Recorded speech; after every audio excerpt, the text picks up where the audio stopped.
Bonjour à tous et bienvenue à Catch Club. On se retrouve pour les résultats du Royal Rumble 2023 qui a eu lieu hier soir et on a eu un bon pay-per-view. Même si je dois l'avouer, j'ai été légèrement déçu par certains matchs, donc je vais vous expliquer tout ça dans un instant. Mais je tiens à démarrer avec des remerciements car pour info, hier nous avons fêté les 5 ans de Catch Club. En effet, j'ai sorti ma première vidéo le 28 janvier 2018. C'était un top 10 des meilleurs retours et débuts au Royal Rumble. Et depuis cette vidéo, la chaîne n'a pas arrêté de grandir et c'est uniquement grâce à vous, grâce à toutes les personnes qui viennent regarder les vidéos, qui viennent sur les lives, qui laissent des likes, qui laissent des commentaires, qui s'abonnent, qui follow. Donc tout simplement un grand merci à tout le monde. Et donc on va passer au résultat complet du Royal Rumble. On va vraiment s'intéresser aux faits marquants de chaque Rumble match. Mais d'abord, je tiens à remercier Golden CBD qui sponsorise cette vidéo. Et je m'adresse à tous les membres de la team Cookie. Golden CBD, la marque numéro 1 en France de CBD bio et 100% légal. Et vous savez, on a tous des stress, que ce soit avec le taf, la famille, les amis. Et en plus, on a Vince McMahon qui peut venir à tout moment reprendre le contrôle créatif.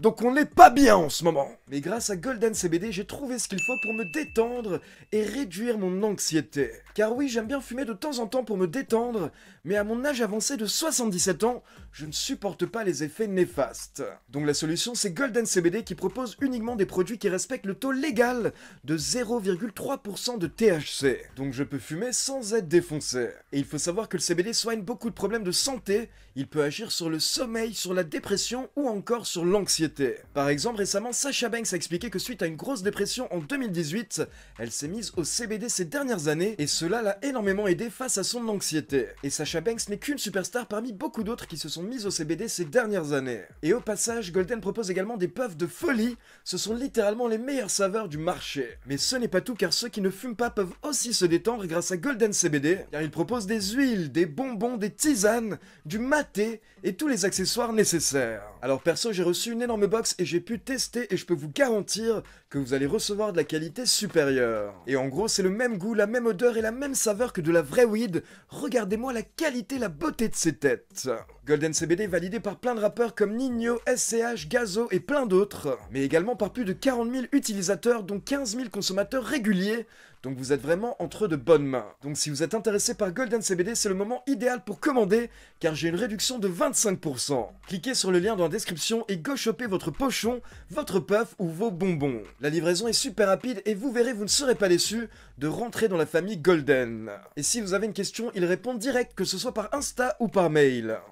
Donc c'est parti pour les résultats et d'abord lors du kick-off, on a une caméra qui va dans le vestiaire de Roman Reigns et là vous avez le chef tribal avec toute la bloodline et Roman Reigns n'est pas content car Sami Zayn lui a désobéi. Il faut savoir que vendredi Sami Zayn est apparu à SmackDown alors que Roman Reigns lui avait clairement ordonné de ne pas apparaître. Roman Reigns ne souhaitait plus voir Sami Zayn jusqu'au Royal Rumble. Donc forcément Roman Reigns est fâché, mais encore une fois, c'est Jey Uso qui intervient pour défendre Sami Zayn. Et Jey Uso nous explique que vendredi soir à SmackDown, les Usos ont été jetés de l'arène. Et donc c'est eux qui ont demandé à Sami Zayn de revenir à l'arène pour aider Solo Sikoa lors du main event face à Kevin Owens. Donc là, Roman Reigns écoute le speech de Jey Uso, Roman Reigns réfléchit et il nous dit que ce soir, lors du main event, il souhaite que les Usos et Solo Sikoa restent en coulisses. Mais par contre, il souhaite que Sami Zayn l'accompagne quand il ira affronter Kevin Owens. Puis on enchaîne avec la carte principale et la première bonne nouvelle, c'est que Pat McAfee est de retour. Il fait son entrée pendant que Corey Graves est énervé comme jamais. Car pour rappel, dans les storylines, Pat McAfee et Corey Graves se détestent. Et donc Pat McAfee rejoint la table des commentateurs pour le Royal Rumble. Et ça, c'était vraiment un bonus. Puis derrière, on démarre directement avec le Royal Rumble match masculin. Et ça a surpris pas mal de personnes car les gens pensaient que ce serait plutôt le main event du show. Et par rapport au Royal Rumble match masculin, il faut savoir que juste avant le début du show, la WWE avait posté un nouveau visuel en ligne où il y avait 27 superstars qui étaient annoncés pour le match, ce qui nous laissait donc 3 places pour de potentielles surprises. Et donc il faut savoir que les 27 superstars qui étaient annoncés sont toutes bien apparues dans le Royal Rumble match, à part Matt Camos qui était sur le visuel, mais qui a été remplacé par Xavier Woods pendant le match. Et on a également Rey Mysterio qui n'a jamais fait son entrée. Rey Mysterio qui était le numéro 17, sa musique a démarré, mais Rey n'a jamais fait son entrée. Et derrière, le numéro 18 était Dominic Mysterio.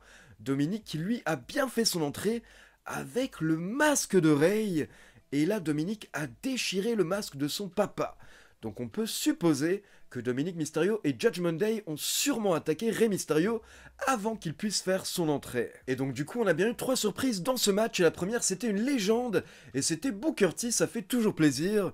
Puis ensuite on a eu le 28e retour de Edge, qui est venu se débarrasser de Judgment Day, donc il a éliminé Damian Priest et Finn Balor, puis ensuite il a tenté d'éliminer Dominic Mysterio, mais là, Priest et Finn Balor qui étaient à l'extérieur ont sauvé Dominic et ils ont tiré Edge à l'extérieur. Donc alors que Priest et Finn Balor étaient éliminés, ils ont éliminé Edge. Donc Edge se fait éliminer mais il n'est pas content, du coup il se bat avec Finn Balor et Damian Priest sur la rampe d'entrée. Mais là nous avons Rhea Ripley qui fait son entrée pour attaquer Edge. Sauf que derrière, nous avons Beth Phoenix qui fait également son entrée et qui se débarrasse de Rhea Ripley. Donc la rivalité entre Judgment Day et le couple Beth Phoenix-Edge est totalement relancée. Puis la troisième surprise est entrée en 29e position et il s'agissait de Logan Paul. Et Logan Paul, encore une fois, s'est donné à fond pendant le match. Il a pris plein de bumps, énormément de chops, ce qui fait qu'il avait la poitrine tout rouge. Et à côté de ça, il y a eu un moment génialissime où Logan Paul était d'un côté du ring, Ricochet était de l'autre côté en face. Les deux ont sauté sur la 3e corde et ils sont rentrés l'un dans l'autre en l'air. C'était magnifique, on avait l'impression de voir deux super-héros. Puis vers le milieu du match, on peut également citer Brock Lesnar qui a fait son entrée. Et il était très chaud, il a commencé à démolir tout le monde. Mais derrière, on a Bobby Lashley qui a fait son entrée. Et Bobby Lashley a assez facilement éliminé Brock Lesnar en lui faisant un coup de la corde à linge pour le faire passer par-dessus la 3e corde. Et là, Brock Lesnar était choqué d'avoir été éliminé aussi facilement. Il a duré environ 4 minutes dans le Rumble match. Et donc derrière, il a pété un câble à l'extérieur du ring. Il a commencé à s'énerver sur la table des commentateurs. Il a jeté les escaliers en métal. Et surtout, à ce moment-là, on a le pauvre Baron Corbin qui fait son entrée. Malheureusement, il a croisé Brock Lesnar et donc Lesnar l'a démoli. Puis en numéro 30, on a eu ce retour qu'on attendait tous, Cody Rhodes qui revient enfin de blessure. Il monte sur le ring, il est chaud, il commence à éliminer des gens, notamment Braun Strowman. Et donc à la fin, on se retrouve avec 4 superstars dans le ring. Il s'agit de Cody Rhodes, Seth Rollins, Austin Theory et Gunther. Et petite remarque par rapport à Gunther, il faut savoir qu'il a fait son entrée en premier dans le Royal Rumble et qu'il a fait partie des 2 dernières superstars sur le ring. Donc hier soir, Gunther a été énormément mis en avant, ce qui est super pour lui, ce qui est super pour le titre intercontinental.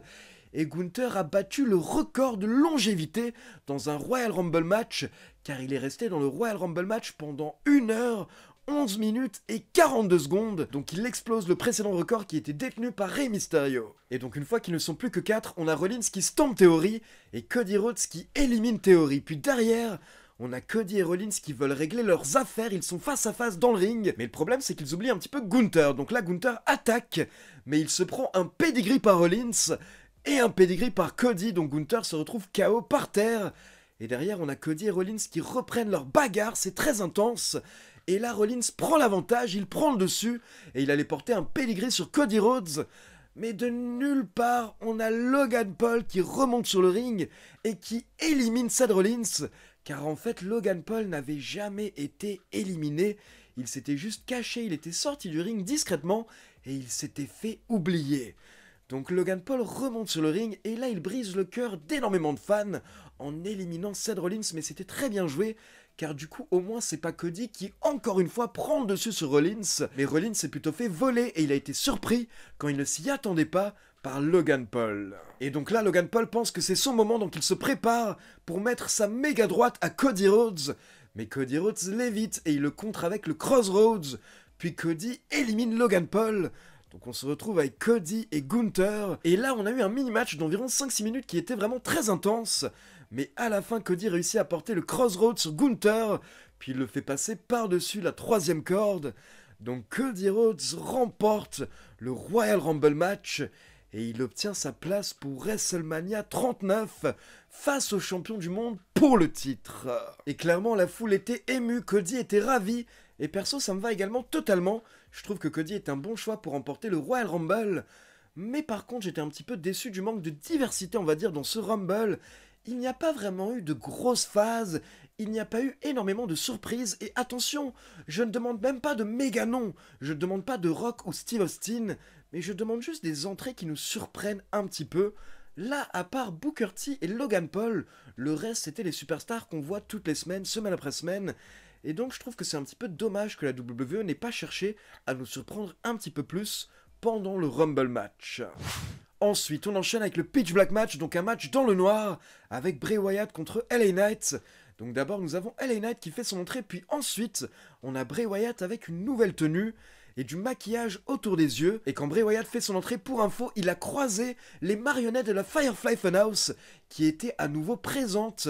Et donc c'était des personnes qui étaient déguisées comme les marionnettes de la Firefly Funhouse qu'on avait vu à Extreme Rules. Et ce qui était vraiment cool, c'est qu'une fois que les deux superstars sont dans le ring, les lumières s'éteignent.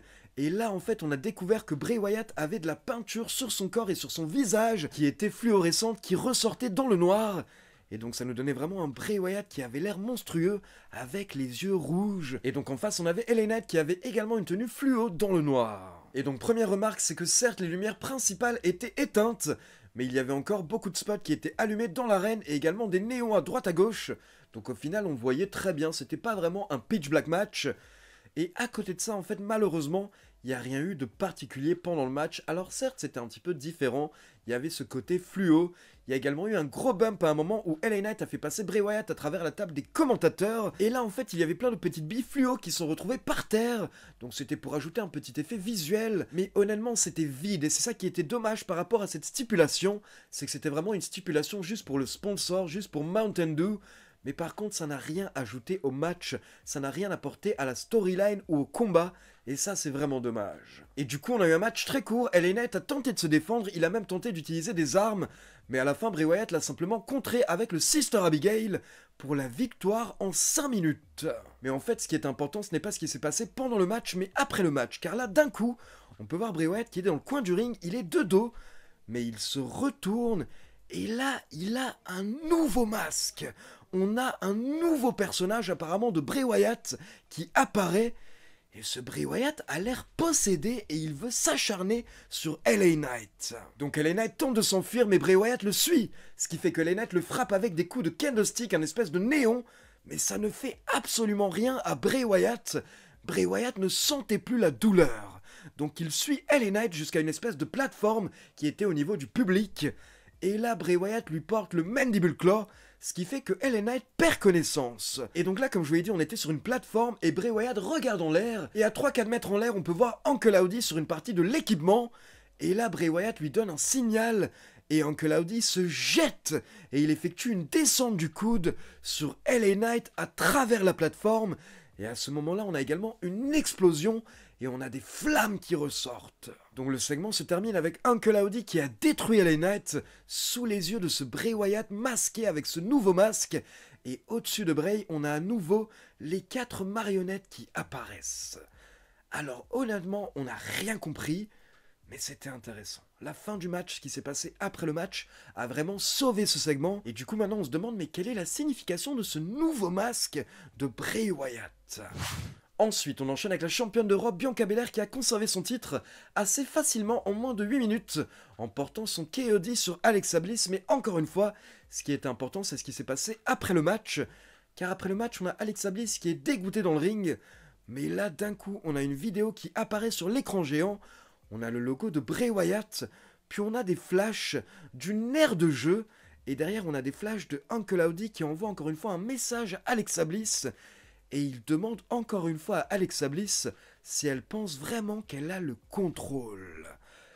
Donc bon, c'était intéressant, mais la petite critique que j'ai, c'est qu'au final ça ressemble exactement au segment qu'on a eu ces 3 dernières semaines du côté de Raw. Donc le segment Alexa Bliss et Bianca Belair était pas forcément mauvais, mais je trouve que c'était pas digne d'un pay-per-view, c'était pas digne du Royal Rumble, c'était vraiment un segment qu'on peut voir à Raw chaque semaine.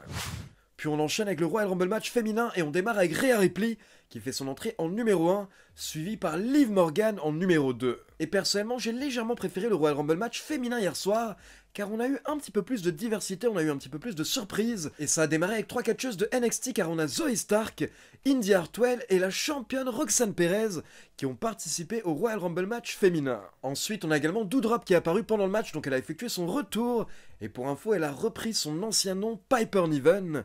Puis un peu plus tard, on a également eu une légende car on a Michelle McCool qui était au premier rang, qui regardait le Royal Rumble, elle était sur place et d'un coup en fait son thème a retenti.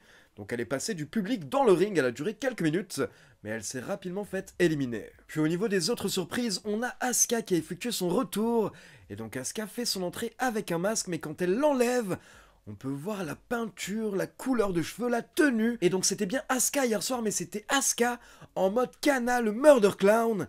Donc Asuka en fait qui reprenait un petit peu sa gimmick qui était très populaire au Japon avant qu'elle rejoigne la WWE. Puis hier soir, nous avons également Chelsea Green qui a enfin effectué son retour à la WWE. Ça faisait plusieurs semaines qu'on était au courant qu'elle avait re-signé avec la fédération. Et pour info, hier soir, Chelsea Green a battu un record, c'est le record de l'élimination la plus rapide, car elle est montée sur le ring et directement, Rhea Ripley l'a chopée et l'a éliminée. Puis en numéro 30, on a eu un petit bug, car on n'a pas eu le décompte, et là on a un thème qui a directement démarré. Et c'est le thème de Nia Jax. Nia Jax qui a effectué son retour hier soir. Elle est montée sur le ring et là les gens étaient choqués. Donc tout le monde s'est jeté sur Nia Jax. Mais au départ elle a réussi à repousser une dizaine de catcheuses. Puis derrière elle se retrouvait face à face avec Raquel Rodriguez.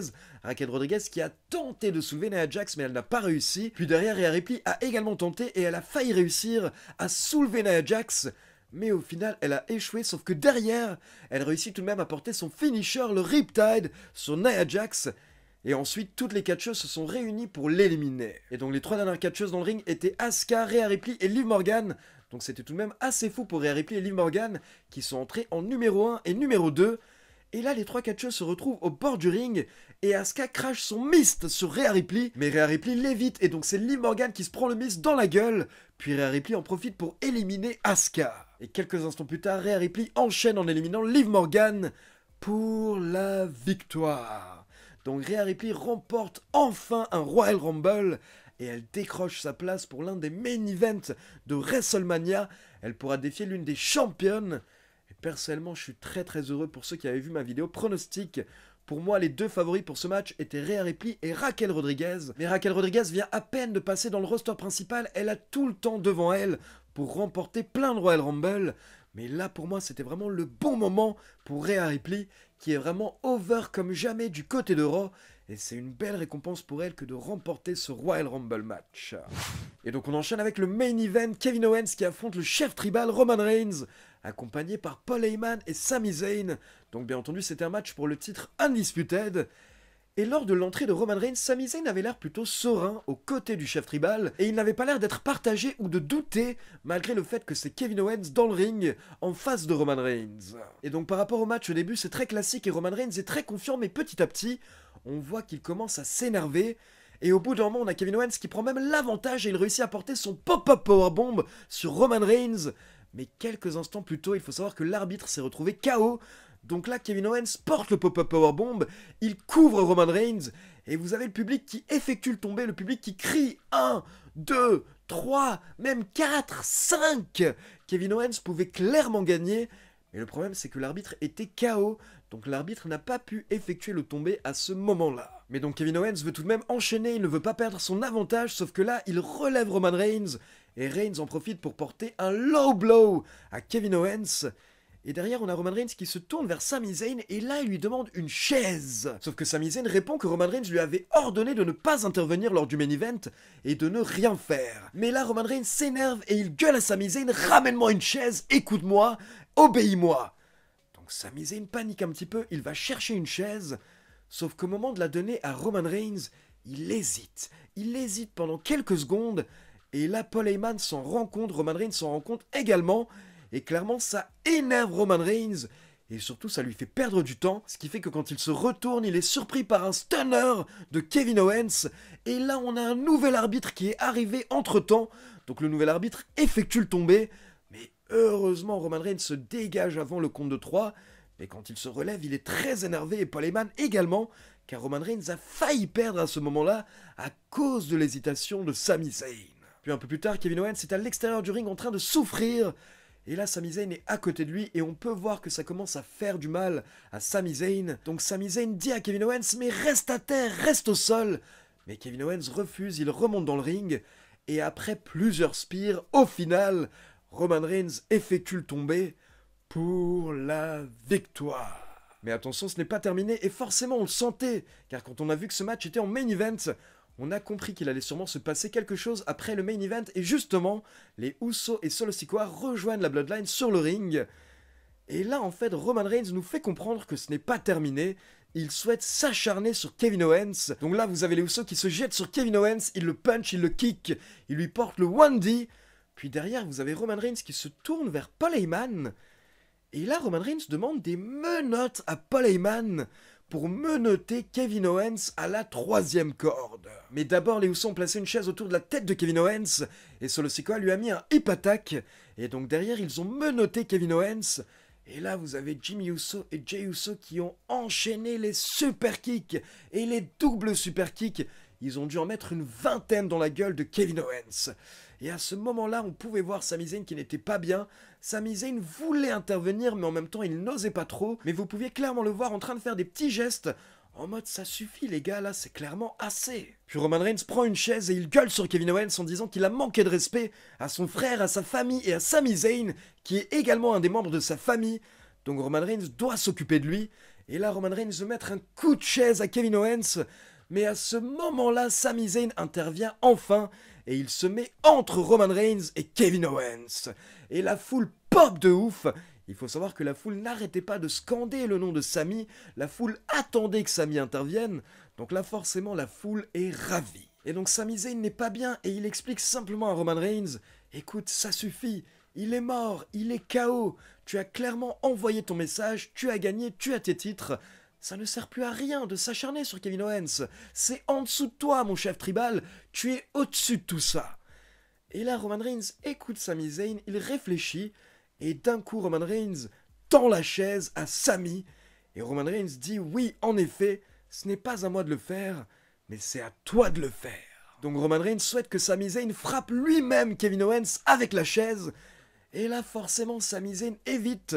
Mais du coup, Roman Reigns s'énerve et il commence à pousser Sami Zayn directement sur le visage, sur la gueule. Donc c'était vraiment limite humiliant pour Sami Zayn. Mais du coup, en tout cas, ça réveille Sami Zayn. Il comprend qu'il doit obéir au chef tribal.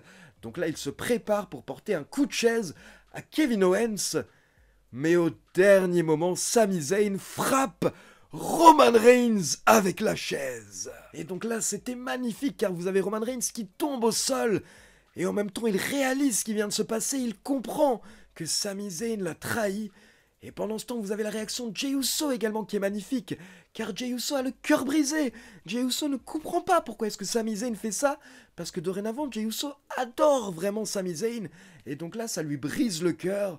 Vous avez également Jimmy qui est dégoûté, il est énervé, mais là, par contre, Jimmy réagit tout de suite, et donc Jimmy porte un super kick à Sami Zayn.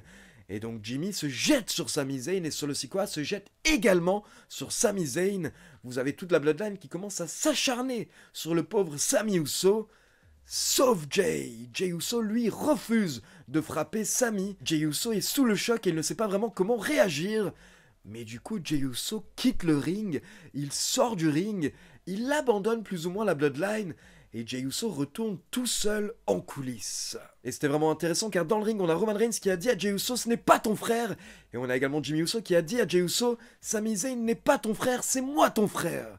Mais malgré tout, Jey Uso ne pouvait pas s'en prendre à Sami Uso, donc il a préféré quitter le ring. Derrière, vous avez Jimmy Uso, Solo Sikoa qui sont acharnés sur Zayn, et Roman Reigns également qui a pris la chaise et qui a porté une bonne dizaine de coups de chaise à Sami Zayn. Puis derrière, la Bloodline a quitté le ring et Roman Reigns est toujours champion. Mais en tout cas, dorénavant, ils ont perdu un membre, ils ont perdu Sami Zayn. Et maintenant, la grande question également, c'est est-ce qu'ils ont perdu Jey Uso? Car je rappelle en tout cas que malgré tout, les Usos sont les champions par équipe. Donc bon, forcément maintenant, il faut voir la suite lors de SmackDown et lors de Raw, entre Jey et entre Jimmy, et entre Jey et Roman Reigns. Et donc logiquement, à côté de ça, j'imagine que la prochaine étape, ça va bien être Roman Reigns contre Sami Zayn à Elimination Chamber qui aura lieu en plus à Montréal, chez Sami Zayn. Ça peut nous donner un très très gros match et la foule risque d'être à fond derrière le bon vieux Sami. Et je vous avoue que plus ça avance, et plus je me dis que ce serait quand même vraiment très très cool de voir Sami Zayn à un moment, pendant quelques mois, en tant que champion du monde. Donc pour finir, le pay-per-view était plutôt cool, mais honnêtement, ce n'était pas l'un des meilleurs Royal Rumble que j'ai vu de ma vie.